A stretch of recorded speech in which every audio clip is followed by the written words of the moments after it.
¿Cómo amaneció esta mañana? ¿Siente que tiene energía, así como Emanuel? ¿O le ha hecho falta tomarse un cafecito para que se despierte? Hay algunos que necesitamos un empujoncito para movernos fuera de la cama y venir aquí a estar presente y pendientes. Así es que si la persona que tiene a un lado ve que se está pestañeando, no crea que está orando, despiértelo. A lo mejor necesita que lo despierte. Hablando de tomar café, déjenme decirles algo interesante.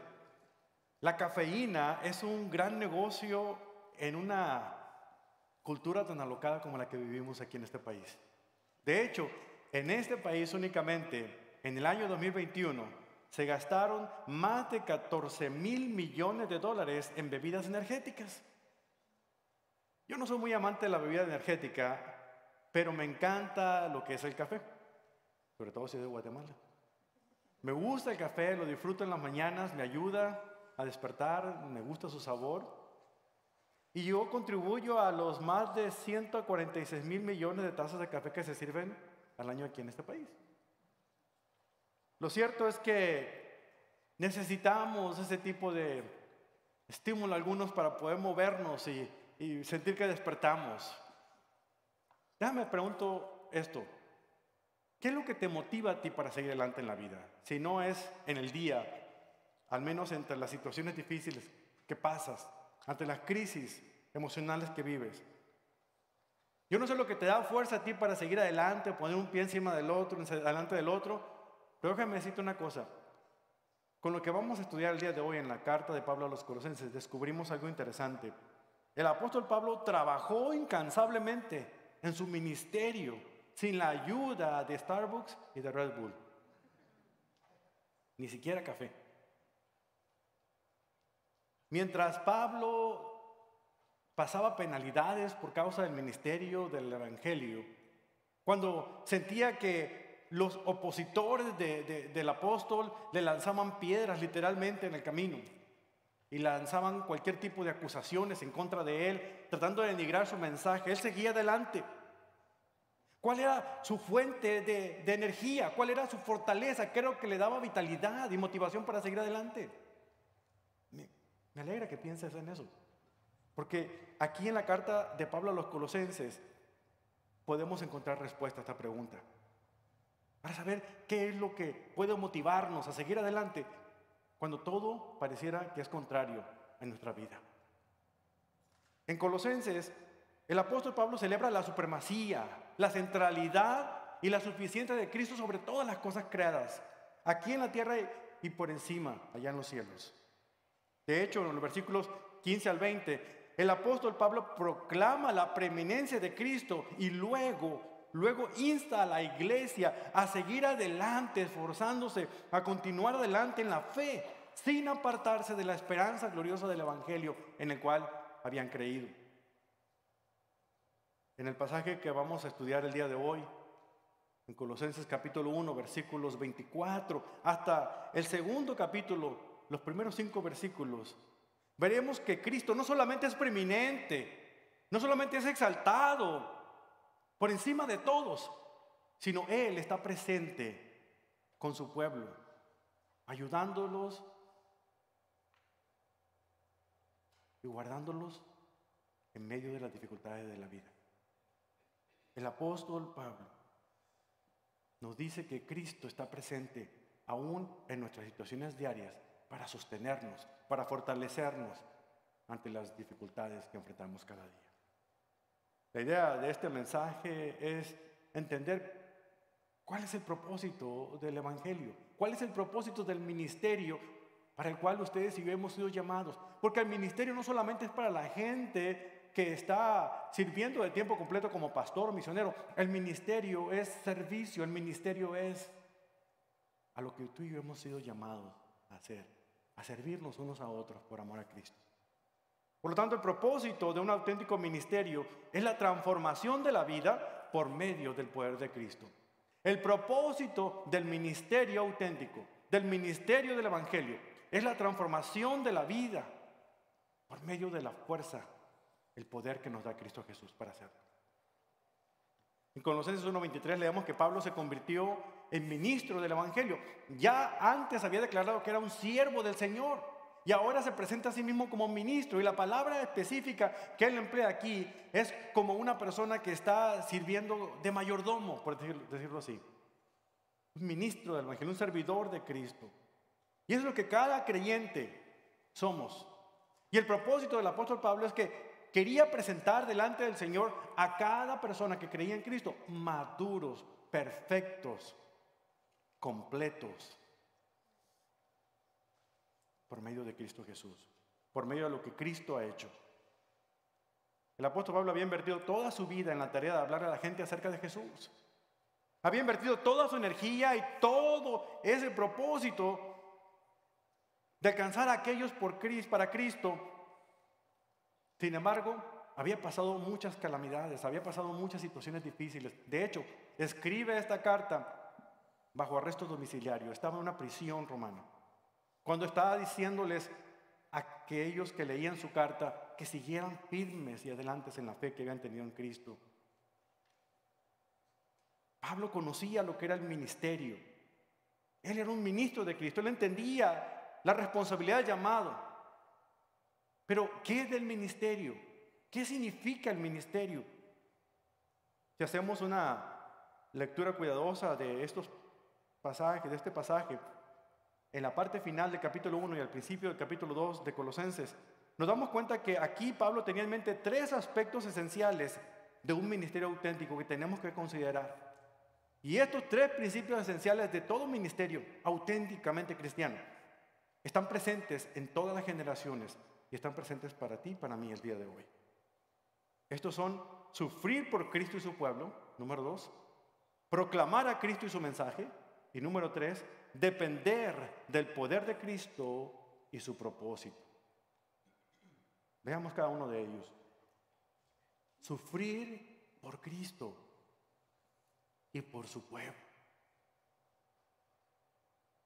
Lo primero que llega a nuestra mente cuando hablamos de sufrimiento, dudo que sea gozo, alegría. Al contrario, cuando pensamos en la palabra sufrimiento, podemos pensar acerca de dificultades, de dolor, de angustia, de temor, de ansiedad. Si usted es una persona más religiosa o más estudiosa de la Biblia, cuando escucha sufrimiento, puede pensar en la pasión de Cristo, lo que fue capaz de sufrir al morir en la cruz del Calvario por amor a Dios y el amor de Dios hacia cada uno de nosotros. Pero les puedo asegurar que lo que menos traemos a la memoria es algo que despierte gozo, alegría. Pero aquí en el versículo 24 es exactamente como Pablo comienza diciéndoles a estos hermanos ahí en Colosas. Dice, cuando sufro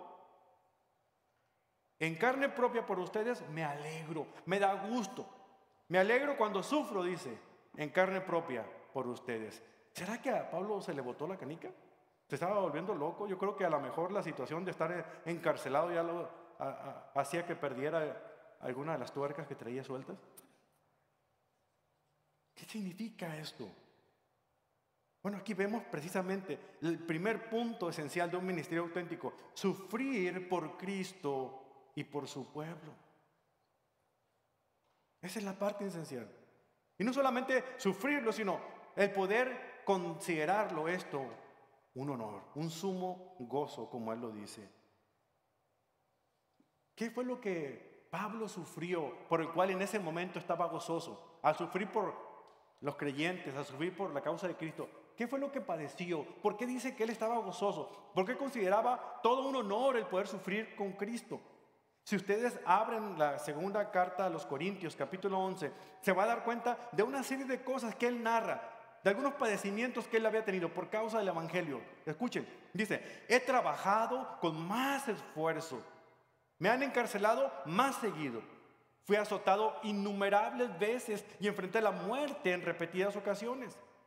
En 5 ocasiones distintas, los líderes judíos me dieron 39 latigazos. 3 veces me azotaron con varas. 1 vez fui apedreado. 3 veces sufrí naufragios. Una vez pasé toda una noche y el día siguiente a la deriva en el mar. He estado en muchos viajes muy largos. Enfrenté peligros de ríos y de ladrones. Enfrenté peligros de parte de mi propio pueblo, los judíos, y también de los gentiles. Enfrenté peligros en ciudades, en desiertos y en mares. Y enfrenté peligros de hombres que afirman ser creyentes, pero no lo son. Escucha lo que dice. He trabajado con esfuerzo y por largas horas y soporté muchas noches sin dormir. He tenido hambre y sed y a menudo me he quedado sin nada que comer. He temblado de frío sin tener ropa suficiente para mantenerme abrigado. Además de todo esto, a diario llevo la carga en mi preocupación por todas las iglesias. Me agrada, me alegra, dice Pablo, cuando sufro en carne propia por la causa de Cristo. ¿Cuándo fue la última vez que tú puedes decir que te alegras por el sufrimiento que tienes por la causa de Cristo?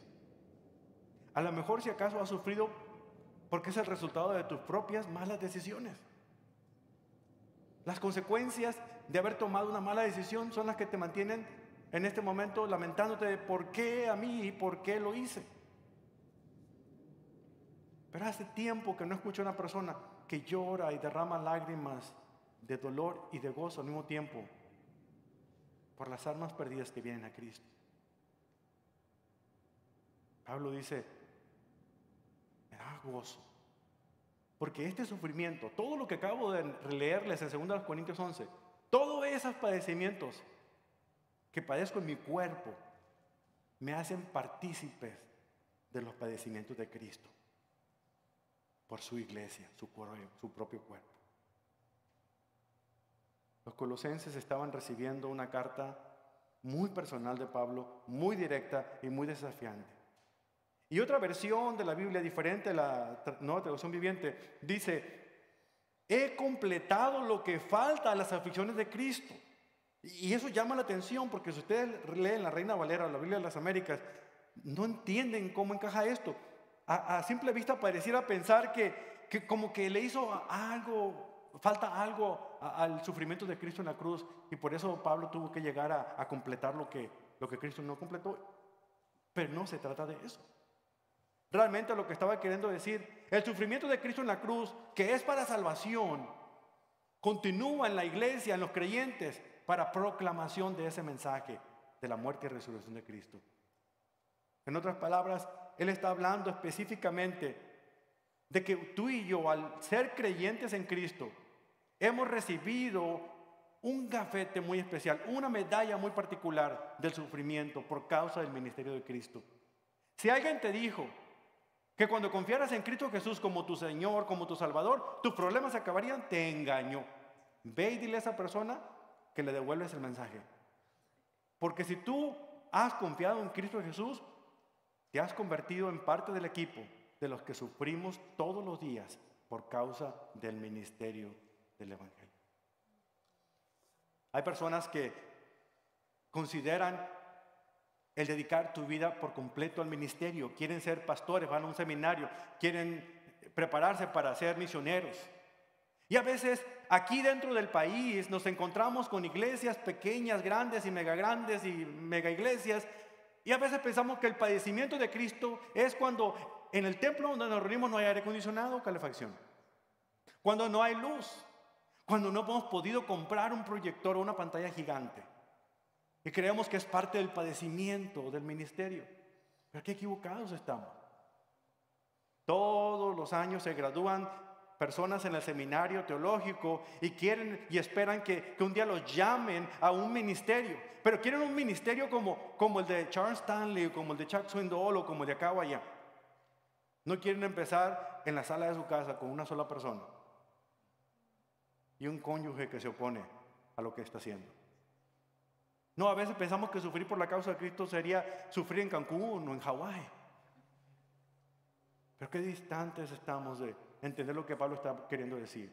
Todavía en nuestro tiempo, en el 2022, hay países, hay lugares en Asia, en el sur de Asia, en el este de Asia, en el sur de África, en Sudamérica, donde hay personas que a diario mueren simple y sencillamente por proclamar la fe en Cristo. Ustedes lo ven en las noticias de los periódicos y revistas cristianas.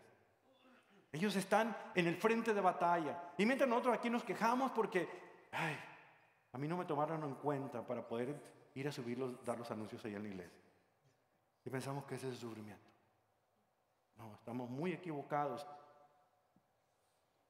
El erudito del Nuevo Testamento, Douglas Moo, lo explica de esta manera, siguiendo las palabras de Pablo. Escuchen, dado que el ministerio apostólico de Pablo era extensión de la obra de Cristo en el mundo, Pablo identifica sus propios sufrimientos muy estrechamente a los sufrimientos de Cristo. Estos sufrimientos no tienen ningún beneficio redentor para la iglesia, sino que son el acompañamiento inevitable de esta encomienda, del encargo de Pablo de proclamar la revelación del ministerio de Dios al final de los tiempos. La iglesia no estaba siendo formada. Cristo la prometió en tiempo futuro. ¿Se acuerdan cuando habló con los discípulos? Le dijo al apóstol Pedro, yo edificaré mi iglesia, Mateo capítulo 16. Y luego lo mandó a ellos en Mateo 28, vayan y hagan discípulos de todas las naciones, bautizándoles y enseñándoles a obedecer todas las cosas que yo les he mandado. Vemos que la iglesia todavía no estaba fundada. 40 días después ocurre ese milagroso evento en el día de Pentecostés y muchas personas, muchos de los que estaban orando en ese segundo cuarto, en ese aposento alto, comenzaron a predicar el evangelio de Cristo Jesús, la maravilla de Dios en los idiomas de toda la gente que se había dado cita para celebrar el día de Pentecostés. Y más de 3,000 personas vinieron a Cristo en ese momento, con la predicación del apóstol Pablo. Y en el momento en que esas 3,000 personas fueron bautizados, en ese momento se sella el nacimiento de la primera iglesia cristiana en el mundo. Ahí, hasta ese momento, el misterio de lo que significa la iglesia había estado guardado, había estado en secreto, no se sabía. ¿Y cuál es este ministerio del que Pablo está hablando aquí? El ministerio de que la salvación no solamente está destinada para los judíos, sino también para todos aquellos que no eran judíos, en este caso, el pueblo gentil. El pueblo de los gentiles también era receptor de esta bendición. Y esto es lo que está queriendo decir. Pero Pablo estaba sufriendo por causa de esto. Estaba sufriendo porque, sin saberlo, él estaba siendo perseguidor de la iglesia. ¿Recuerdan ustedes su experiencia cuando vino a tener un encuentro personal con Cristo, el Cristo resucitado, en Hechos capítulo 9? Pablo iba de camino a Damasco. Él, como un celoso fariseo, celoso judío, iba para acabar con aquellos grupos de cristianitos que se estaban reuniendo en esa ciudad.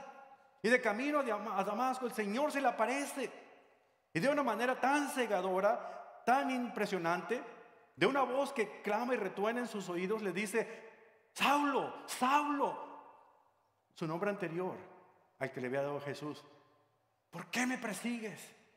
¿Se dan cuenta? Si algo le pasa al pueblo de Dios, le pasa a Cristo mismo.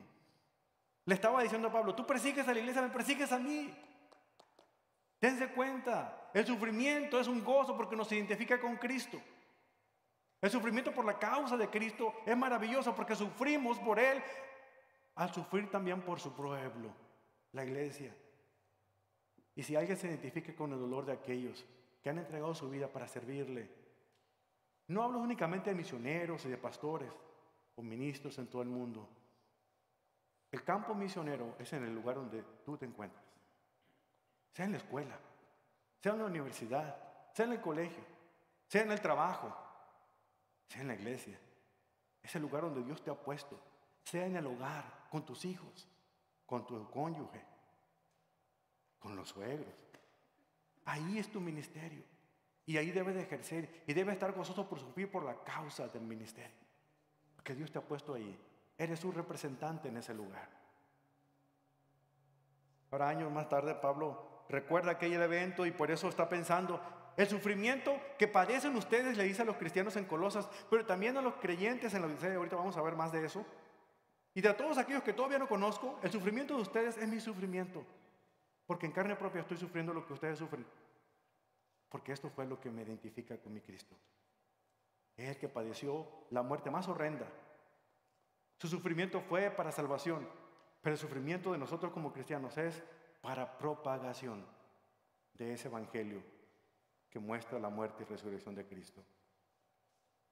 En pocas palabras, el auténtico ministerio se caracteriza por aquellos que están dispuestos a sufrir por Cristo y por la iglesia y por la proclamación de su evangelio.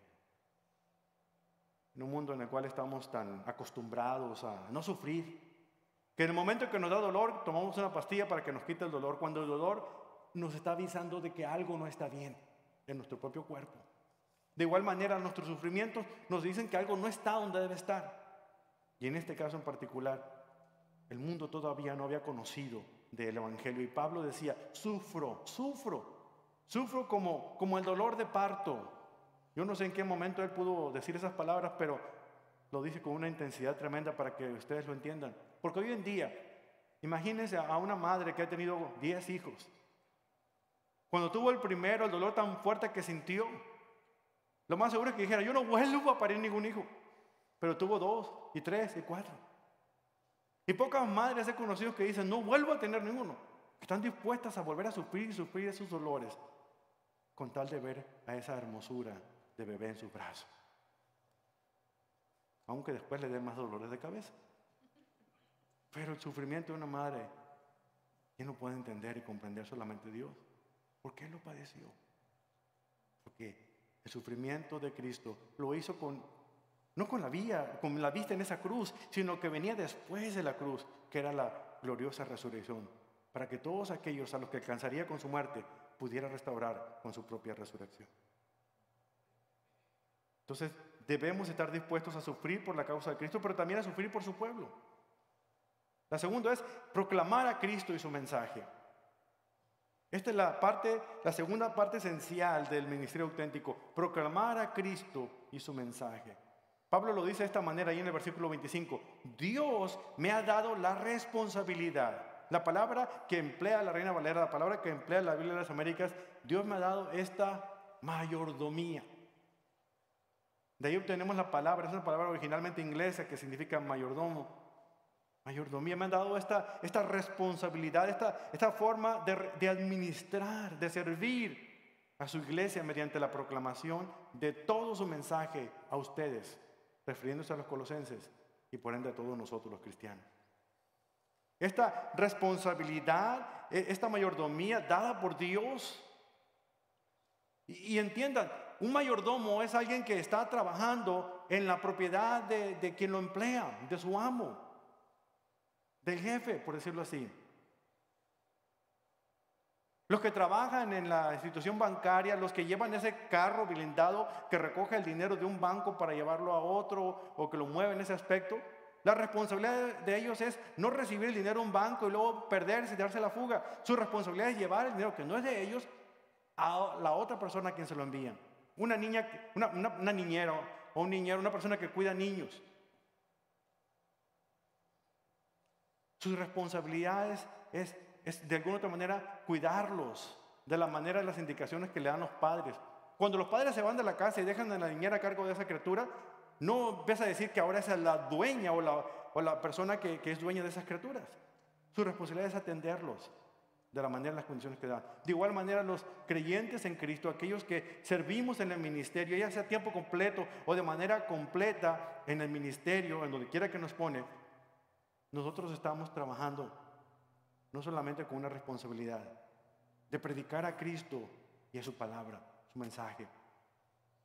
Debemos ser cuidadosos. Esta es palabra del Señor. Quienes predican la palabra de Dios no pueden meterle ideas a la palabra.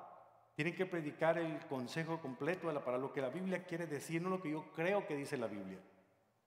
Esa es una responsabilidad porque somos mayordomos de lo que Dios nos ha encargado, tal como Pablo lo dice aquí. Versículo 26. Este mensaje se mantuvo secreto durante siglos y generaciones, pero ahora se dio a conocer al pueblo de Dios. Pues Él quería que su pueblo supiera que las riquezas y la gloria de Cristo también son para ustedes los gentiles.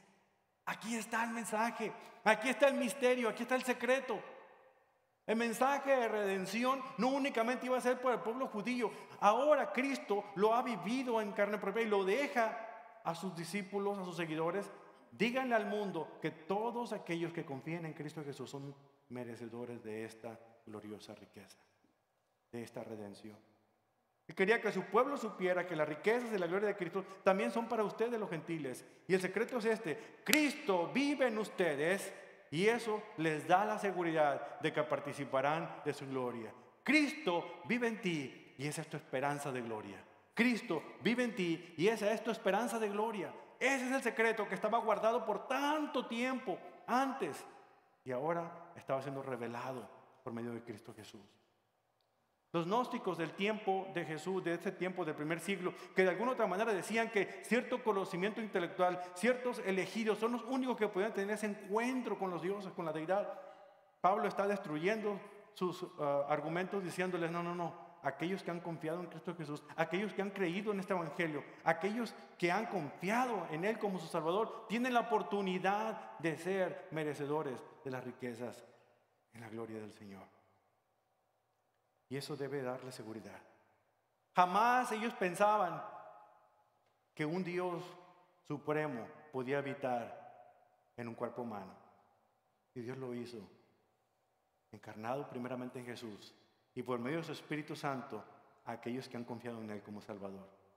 Tenemos una esperanza gloriosa, porque ahora no solamente Cristo nos ha rescatado, sino ahora habita en medio de nosotros, dentro de nosotros, por medio de su Espíritu Santo. Este es el gran secreto que había estado guardado por tanto tiempo. Cristo en ustedes, la esperanza de gloria. Esta gracia salvadora que había permanecido únicamente para los judíos ahora estaba siendo distribuida. Ve el versículo 28, entre todos los gentiles. Versículo 28, Pablo revela que el contenido principal de su proclamación es esta. Dice: por tanto, hablamos a otros de Cristo, advertimos a todos y enseñamos a todos con toda la sabiduría que Dios nos ha dado. Queremos presentarlos a Dios perfectos en su relación con Cristo. Este es el propósito del ministerio. Este es el propósito del evangelio. Un ministerio auténtico debe presentar a cualquier otro que ha creído en Cristo Jesús como una persona madura en su relación con Cristo. Y es lo que está queriendo decir aquí. Pero lo hace de dos maneras. Lo hace primero advirtiendo o amonestando, pero también enseñando. Son dos formas de ver las cosas. Así es como la proclamación del evangelio se debe dar. Amonestando, aconsejando, advirtiendo a las personas que caminen de manera diferente a como han caminado hasta ahora, que se arrepientan del camino que han llevado. Y bueno, la palabra arrepentimiento significa ir en esta dirección y completamente darme una vuelta de 80 grados y irme en una dirección opuesta. No para que tengan remordimiento, pero que se arrepientan de sus pecados, de su mal proceder y se vuelvan a Cristo. Eso es amonestar, eso es advertir a otros que tienen que volverse al Señor. Pero también enseñando todas las cosas las cuales ellos tenían que obedecer. ¿Se acuerdan lo que Mateo 28 nos dice? Ir por todo el mundo, predicar el evangelio y hacerlo bautizándolos en el nombre del Padre, Hijo y del Espíritu Santo y enseñándoles a obedecer todas estas cosas. Son las dos formas en que la proclamación del evangelio se da: advirtiendo, amonestando, pero también enseñando a obedecer. Como lo leemos en Colosenses 3:16, que el mensaje de Cristo con toda su riqueza llene sus vidas. Enséñense, dice, y aconséjense. Esto no está limitado únicamente para los pastores, para los sacerdotes, para los ministros. Esto está completamente abierto a todos los creyentes en Cristo Jesús. Dice que este mensaje de Cristo, con toda su riqueza, llene sus vidas y se enseñen unos a otros y se aconsejen unos a otros. Aquí están las dos palabras otra vez. Con toda la sabiduría que Él da. Canten salmos e himnos y canciones espirituales a Dios con un corazón agradecido. Hermanos, hermanas, ¿está la palabra de Dios habitando en sus corazones? ¿Está realmente el mensaje del Señor habitando en sus corazones? Entonces no puedes contener esas palabras en ti. Tú necesitas dar a conocer esto, necesitas proclamar ese mensaje, necesitas proclamar a Cristo, amonestando a las personas en amor y enseñándoles a que sepan cómo obedecer todas las cosas, para que todos puedan presentarse perfectos, como dice Pablo, maduros en su relación con Cristo. Esa es la meta, ese es el porqué, con letra mayúscula, el porqué de Pablo, que todos puedan madurar en su relación con Cristo. Esa es la meta que tenemos como iglesia aquí en Grace Midtown, aquí en la iglesia bíblica Grace, que ustedes puedan madurar, que puedan madurar en su relación con Cristo, porque cuando maduran en su relación con Cristo, dejan de ser personas necesitadas y comienzan a ser padres espirituales, ayudando a otros a encontrar y seguir a Jesús. Y hasta que eso no se logra, nosotros seguiremos trabajando para presentar a cada uno de ustedes, así como nosotros mismos, maduros en nuestra relación con Cristo. Tenemos mucha tarea por delante. Y ahora ustedes son santos y libres de culpa y pueden presentarse delante de Él sin ninguna falta, dijo Pablo en Colosenses 1:22. Este ministerio de Jesús de reconciliación y el ministerio de Pablo de proclamación van juntos, tomados de mano, nos van a ayudar en nuestro crecimiento, en nuestra madurez espiritual, para ser más maduros y santos en Cristo. Finalmente, no solamente tenemos que sufrir con gozo por Cristo y su pueblo, no solamente debemos nosotros de alguna otra manera proclamar a Cristo y su mensaje, sino que debemos hacerlo todo eso dependiendo de Cristo, de su poder y de su propósito. Dependiendo del poder de Cristo y de su propósito. En el versículo 29 leemos: es por eso que ando trabajando mucho y lucho con tanto empeño, apoyado en el gran poder de Cristo que actúa dentro de mí. Esa es la bebida energizante que Pablo está hablando. La fuente de toda mi energía, de todo mi poder es Cristo. Él es el que me da la fuerza para poder hacer algo. Él es el que me da la fuerza para poder seguir adelante. Porque lo dijo en Filipenses 4:19. Todo lo puedo en Cristo que me da la fuerza para seguir adelante. Él es el que nos da la fuerza para seguir adelante. Den un aplauso fuerte al Señor, se lo merece.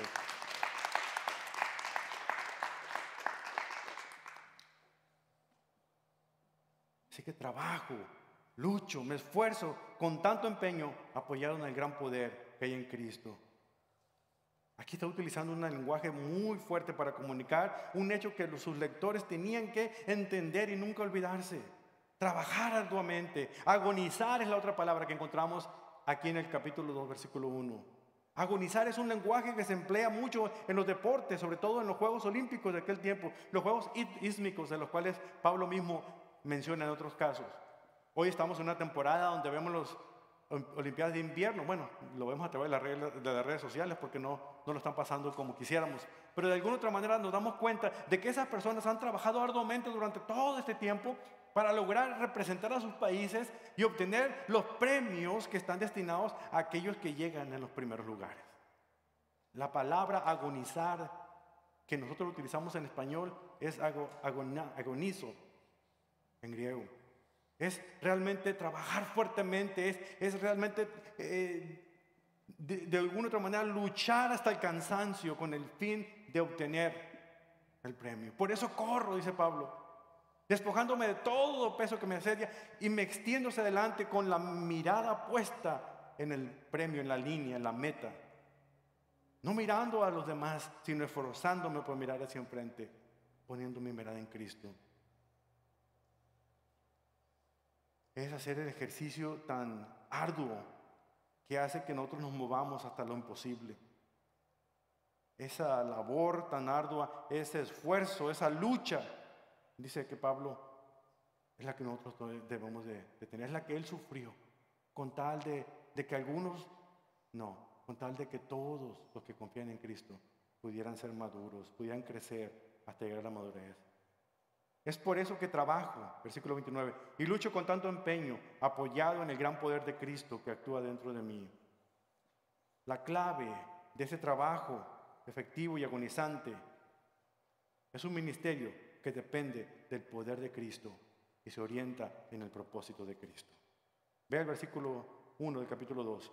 Quiero que sepan cuánta angustia, aquí está agonizo, he sufrido por ustedes y por la iglesia en la Odisea. Otra iglesia de la cual él no tuvo que plantar, uno de sus discípulos la plantó.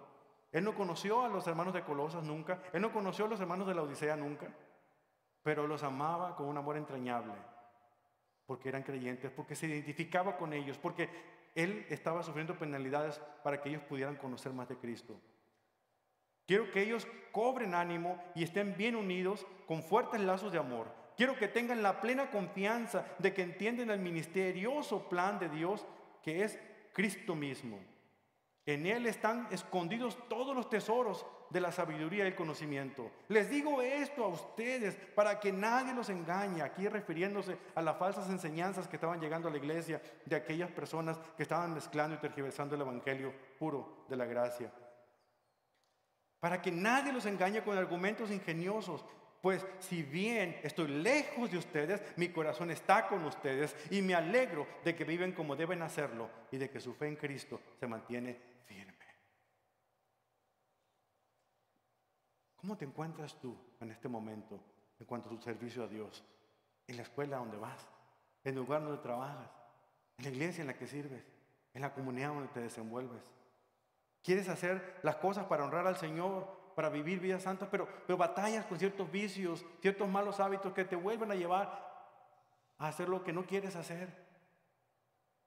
Estás en este momento pasando penalidades, estás sufriendo en tu propia casa, porque no estás donde tú quisieras estar, porque el ministerio que tú contemplas tiene que lucir de esta manera, en lugar de ver que lo que tú estás haciendo en este momento, ese es el ministerio donde Dios te tiene y tú eres su representante ahí. Y con el sufrimiento, con la angustia que tú pasas, debes alegrarte porque en ese sufrimiento te estás identificando con el sufrimiento de Cristo, el mismo sufrimiento que lo llevó a la cruz, porque tu sufrimiento es una extensión de aquel sufrimiento para redención. Nuestro sufrimiento es para proclamación, porque con nuestro testimonio, con nuestro mensaje, estamos anunciando a Cristo. No solamente un mensaje que está en la Biblia, pero un mensaje que pasa a través de mí y se transmite en mis acciones. Solamente Cristo puede ser ese poder que te ayude. Y si tú te sientes cansado, agobiado en este momento, espero que estas palabras te recuerden lo que me ha recordado a mí en esta semana. Este ha sido un año muy difícil para mí. He pasado angustias y penalidades en muchos sentidos que ustedes desconocen. Siento que apenas puedo poner un pie enseguida del otro. A veces, para mí, el fin de semana llega cada 3 días, no cada 7, como ustedes. Pero cómo me ha alentado el saber que no estoy solo en este sentimiento. Pablo, con todo lo que padeció, yo no me puedo comparar con sus sufrimientos. Y con todo eso, él dice, lo tengo por gozo. Porque con este sufrimiento me identifico con los sufrimientos de Cristo. Porque estoy sufriendo por el pueblo de Dios. Estoy sufriendo por la iglesia. Por lo tanto, me siento honrado de compartir con su propio sufrimiento. Él disfrutó, aun cuando estaba sufriendo, disfrutó de ese momento, porque sabía que lo impulsaba a seguir adelante, la fuerza energizante que tenía para seguir adelante, era la fuerza, el poder de Cristo y el propósito de alcanzar a otros para Cristo. Como dice el teólogo Sam Storms, Pablo conservó una perspectiva eterna, no temporal, y se apoyó en un poder eterno, no temporal. Pablo se esforzó sin desfallecer y luchó con éxito porque extrajo profundamente del pozo de energía infinita de la fuente inagotable que es Dios y no de la opinión de los demás. Con razón yo me canso, porque estoy pensando que es de la opinión de ustedes que yo puedo seguir adelante, de las oraciones de ustedes que puedo seguir adelante, que son importantes, no me malentiendan, pero realmente debo saber que mi fuerza de energía, mi poder energizante proviene de Dios y no de nadie más. Es Cristo, mi sustento, mi fuerza. Y debe ser para cada uno de nosotros, en cualquiera que sea nuestra circunstancia. Porque el propósito de un ministerio auténticamente cristiano, de un ministerio que verdaderamente predique el evangelio, es la transformación de vida por medio del poder de Cristo que opera en nosotros. Entonces, ¿qué te da fuerzas? ¿Qué te da energía? ¿Qué te da motivación para seguir adelante en las situaciones ocupadas y estresantes que vives? Porque donde tú estás, ese es tu ministerio. Tú no tienes que ir a un seminario, tú no tienes que terminar el instituto bíblico, tú no tienes que pasar aquí a recibir una invitación a ser uno de los ministros de esta iglesia. Donde tú te encuentras, tú eres el ministerio, tú eres el ministro de Dios. Puede ser que eso signifique pedirle a Dios que te ayude con los deberes de tu escuela en lugar de pasarte la tarde mirando películas en Netflix. Puede ser que sea responder a un compañero de trabajo de la escuela, a un miembro de tu familia, a un familiar muy cercano, con amabilidad, con gracia, cuando lo que quisiera es agarrarlo al cuello y dar unas cachetadas. Puede ser que como padre, madre, cansado de estar trabajando día con su criatura, con su hijo, puede ver esa situación como una oportunidad de ver que estás incluyendo cada día, cada momento, un pedacito más a construir una vida que va a ser de influencia. Puede ser que confías en Dios para que provea tus necesidades y te sostenga a través de un tiempo tan difícil como el que tenemos en tus finanzas, en tu salud, sabiendo que toda tu vida depende de Él. En pocas palabras, luchar con la energía de Cristo parece más que Cristo opera en ti que lo que tú puedes operar por ti mismo. ¿Cómo lo puedes hacer? Aquí está el consejo que te doy. Fijando tu mirada en Cristo. Poniéndolo a Él como el centro de tu enfoque, el centro de tu atención.